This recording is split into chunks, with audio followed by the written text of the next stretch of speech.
Now, I love algebra, and I love the special cases when it comes to algebra, especially linear functions, because you guys work through all the problems and you do the whole algebra behind it, and then you realize I just needed to think about the problem. With this particular problem, I mean, you can go through and find the slope. Let's go ahead and do that. The slope formula is m is y sub 2 minus y sub 1. The difference of the y's, x sub 2 minus x sub 1. Now I say the difference of the y's because you can actually go from here to over there and subtract 5 minus 5 and then do negative 3 minus 4. But you are always told to take the second coordinate. You don't have to, okay? It's just a difference. You're just subtracting one for the other, but you have to go in the same pattern. So that's why 5 minus 5 over negative 3 minus 4. It's going to give you the same answer. So I have 0 over negative 7. 0 over negative 7. If you go the other way and do 5 minus 5 and then did 4 minus negative 3, you'll get 0 over 7. Either one of those, if you have 7 pieces of something and you don't take anything from it, you know that it's 0. When the numerator is 0, it's always 0. So we have m equaling 0.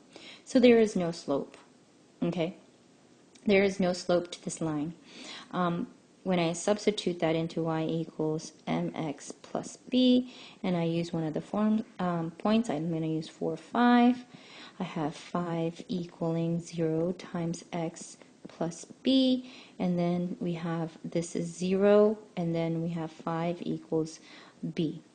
And so I can go ahead and substitute that in, y equals mx plus b, so y equals, we have m equaling 0, we have x plus 5. So y equals 5. Y is going to always equal 5. You did not have to go through and look at this. All you had to do is look at the two coordinates. When you look at the two coordinates, let's see, what were they? Negative 3, 5, and, whoops, 4, 5. You can actually plot it on a coordinate. Okay.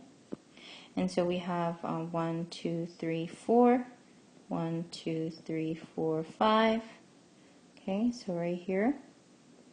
And then 1, 2, 3. And then we have that. And then I can go ahead and connect those. And what's going to happen is I get a horizontal line. Well, horizontal line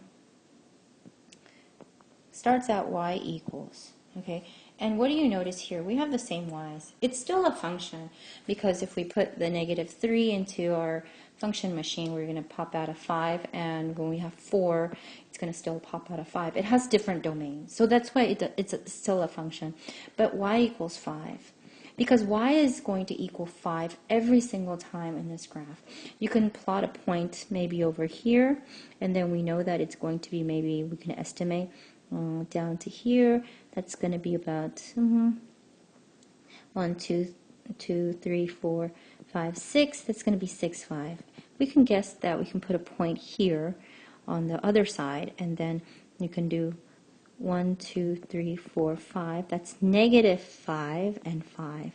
No matter what, the times that the amount that you go from the distance from here to here is not going to change. It's always going to be 5. You're going to go up 5 no matter what on this line. And so that's why you know it's y equals 5. Okay?